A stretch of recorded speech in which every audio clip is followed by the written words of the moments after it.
En prélude à la célébration de la Déclaration universelle des droits de l'homme, l'organisation non gouvernementale Changement social Bénin a lancé ce mardi 26 novembre 2019 la quinzaine des droits humains. Pour cette deuxième édition, l'accent est fondamentalement mis sur deux éléments que sont les droits humains à l'épreuve des législatives du 28 avril 2019 et l'engagement des jeunes pour les droits humains dans ce contexte électoral.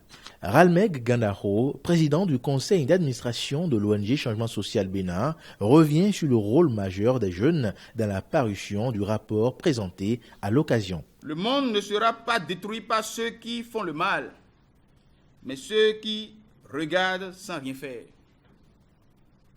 affirmait Albert Einstein. C'est fort de cela que des jeunes activistes des droits humains de la société civile, notamment le Changement social Bénin et Amnesty International Bénin, ont fait le monitoring avec des moyens limités de tout le processus électoral, capitalisant les fruits de ce travail de monitoring. Le rapport Élections et droits humains 2019 fut réalisé par quelques jeunes activistes des droits humains du Changement social Bénin.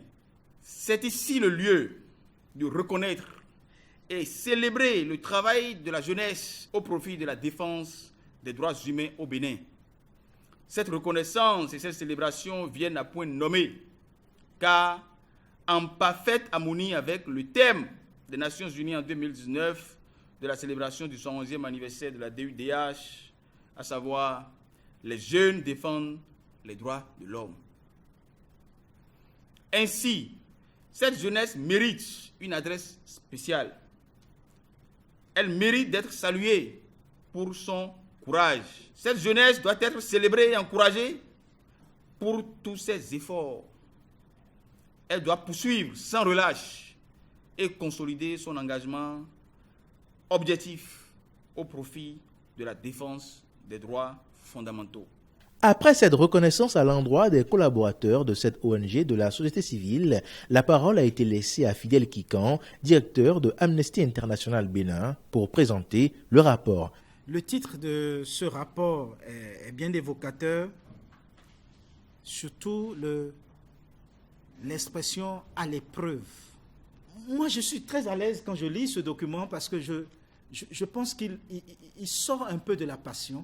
La démarche que j'ai aimée dans le document, c'est cette démarche empirique qui permet d'évoquer les faits et qui les met en lumière par rapport, n'est-ce pas, à ce qui devrait être et aux instruments ou aux réalités ou aux valeurs qui ont été violées. Le deuxième chapitre traite des droits, du droit à la vie et à l'intégrité physique. Ça fait quand même ça fait 2 pieds des 3 que le principe des droits de l'homme a. Parce que le principe des droits de l'homme, les droits de l'homme, c'est sur un trépied. Vous avez la liberté, vous avez la dignité, vous avez l'intégrité physique. Ce document a fait un compendium des recommandations internationales qui ont été faites au Bénin dans la foulée des événements évoqués. Durant cette quinzaine des droits de l'homme, plusieurs activités et plateaux débats seront animés par des jeunes pour le renforcement des droits humains au Bénin.